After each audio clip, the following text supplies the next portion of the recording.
And welcome to everyone. I am doctor Sajjad Hussain. आज मैं आप लोगों के साथ आई हेल्थ रिलेटेड फूड्स के बारे में बताऊंगा। आपको 8 ऐसे विटामिन के बारे में बताऊंगा जो हमारी आई हेल्थ के लिए बहुत ज़्यादा ज़रूरी हैं। बल्कि मैं आपको ये कहूँगा कि अगर आप लोग इन 8 विटामिन को अपनी डाइट में डेली बेसिस पे शामिल कर लेते हैं तो ये आपको जो मोस्ट कॉमन प्रॉब्लम्स हैं आई के, आई साइट के, ओल्ड एज में जाके होते हैं, उनसे आप अवॉइड कर सकते हैं, उनसे आप बच सकते हैं।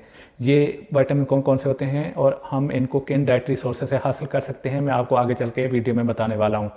Okay, first let's start our video. जो मेरी लिस्ट पे नंबर 1 है वो है रेटिनोल। रेटिनोल एक्टिव फॉर्म होती है विटामिन ए की। विटामिन ए ज़रूरी होता है हमारी आइज़ के लिए। एक number 1 for tear formation and number 2 is for night vision. अगर विटामिन ए की किसी बंदे में कमी हो जाए तो सबसे पहले तो उसको नाइट विजन में मसला आएगा, उस बंदे में नाइट ब्लाइंडनेस की कंप्लेन आएगी। और दूसरा, ड्राई आइज के सिम्टम्स आएंगे जिसमें irritation, lacrimation, photophobia and blurring of vision. जो विटामिन ए है हमारी जो नेचुरल सोर्सेज हैं, हम डाइट में कैसे शामिल कर सकते हैं। ये हमारे dairy products, cheese, butter, egg York and जो आर्गन मीट है उसमें काफ़ी मिकदार में पाया जाता है। अगर हम इन चीज़ों को अपनी डाइट में शामिल करते हैं तो हमें विटामिन ए की जो डेली रिक्वायरमेंट है ईजिली मीटअप कर सकते हैं। फिर भी अगर किसी को विटामिन ए की डेफिशिएंसी हो गई है और उसको नाइट ब्लाइंडनेस या ड्राई आइज के सिम्टम्स आ रहे हैं due to deficiency vitamin A, तो देन हम 1 टीस्पून कॉड लिवर ऑयल का डेली लेके इस कमी को पूरा कर सकते हैं। मूविंग ऑन, जो सेकंड नंबर पे है आइटम मेरी लिस्ट पे वो है जिंक। जिंक हमारी बॉडी में काफ़ी मिकदार में पाया जाता है जो कि हमें इलनेस, जो बीमारी में हमें फाइट करने में मदद करता है। जब बंदे की एज 50 हो जाती है या किसी को क्रोनिक इलनेस हो जाती है तो जिंक के स्टोर्स तेज़ी से डिप्लीट होते हैं, और जब डिप्लीट होता है जिंक की डेफिशिएंसी हो जाती है। और अगर जिंक की डेफिशिएंसी हो जाए तो हमें हमारी आइज़ में सेंट्रल विजन लॉस हो सकता है, एज रिलेटेड मैकुलर डिजेनरेशन और कैटरेक्ट फॉर्मेशन हो सकती है। जो जिंक का रोल है हमारी आइज़ में वो है, एक है number 1 formation of visual pigment and number 2 is activation of vitamin A. Vitamin A के जो रोल होते हैं मैं आपको ऑलरेडी बता चुका हूँ। जो नंबर 3 पे मेरे लिस्ट पे आइटम है वो है 2 पावरफुल कैरोटीनॉइड्स होते हैं, ल्यूटिन एंड जियाजेंथिन। ल्यूटिन जो है वो विजुअल पिगमेंट और जो हमारा रेटिना है उसको कलर और लाइट परसेप्शन में हेल्प आउट करता है, और जियाजेंथिन वो बॉडी को लाइट फिल्टर बनाने में हेल्प करता है। लाइट फिल्टर का ये रोल होता है कि जो यूवी अल्ट्रावायलेट रेज होती हैं उससे हमें प्रोटेक्ट करता है ताकि हमारी जो आइज़ हैं वो उनमें एज रिलेटेड मैकुलर डिजेनरेशन और जो सेंट्रल विजन है वो प्रिजर्व हो सके। इनके जो हम नेचुरल सोर्सेज हैं वो हम इन द फॉर्म ऑफ वेजिटेबल्स और एग्स ले सकते हैं। और अगर किसी को कमी हो गई है तो मैं आपको सजेस्ट करूंगा कि आपने 1 और 2 टीस्पून लेने हैं मोरिंगा पाउडर के, उसको वाटर में डिज़ोल्व करके तो आपने लेना है और इसकी कमी को आप इसे इजीली पूरा कर सकते हैं।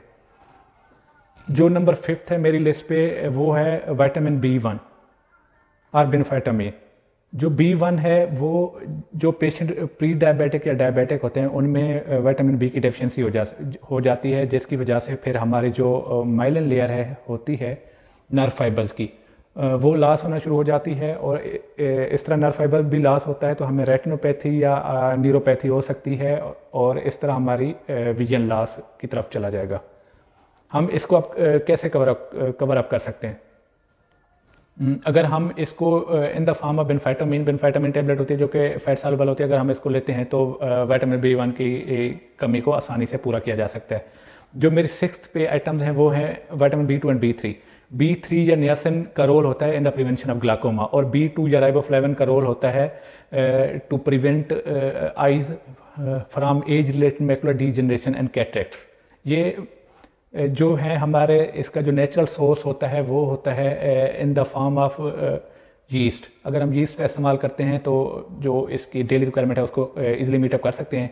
फिर भी अगर इसकी कमी हो गई है तो फिर हम इनको जो सप्लीमेंट्स हैं उनकी शक्ल में इस्तेमाल कर सकते हैं। जो नंबर 7 मेरी लिस्ट पे है वो है bile salts and digestive enzyme. Bile salt हम सबको पता है कि बाइल जो होता है वो लिवर में बनता है और गाल ब्लेडर से रिलीज होता है। इसका रोल होता है in the metabolism of fats. Fats का मेटाबॉलिज्म इसलिए ज़रूरी है कि फैट सॉल्युबल विटामिन होता है, विटामिन ए, ल्यूटिन एंड जियाजेंथिन। इसका मैं ऑलरेडी आपको आई हेल्थ में क्या रोल होता है बता चुका हूँ। अगर किसी को ये बाइल साल्ट्स या डाइजेस्टिव एंजाइम की डेफिशिएंसी है तो जो फैट्स है उसकी डाइजेशन नहीं होगी, और तो फिर हमें फैट सॉल्युबल विटामिन नहीं मिलेंगे, ऑटोमेटिकली फैट सॉल्युबल विटामिन की कमी हो जाएगी और जो उसके कॉन्सिक्वेंसेज हैं वो उस पेशेंट्स में आएंगे। अब हम इस कमी को के सप्लीमेंट्स कैसे ले सकते हैं, कैसे पूरा किया जा सकता है? तो हम डाइजेशन मील से पहले 2 कैप्सूल डाइजेस्टिव कैप्सूल ले सकते हैं in the form of ox bile and purified salts. जो last but not the least मेरी लिस्ट पे है वो है विटामिन सी। विटामिन सी हम सबको पता है कि एक पावरफुल एंटीऑक्सीडेंट्स होता है। ये हमें easily raw vegetable and fruits में मिल सकता है। अगर हम इन वेजिटेबल का इस्तेमाल करते हैं तो विटामिन सी की जो रिक्वायरमेंट्स है उसको इजीली मीटअप कर सकते हैं। फिर भी अगर किसी को डेफिशिएंसी हो गई है तो आप विटामिन सी के सप्लीमेंट्स भी ले सकते हैं।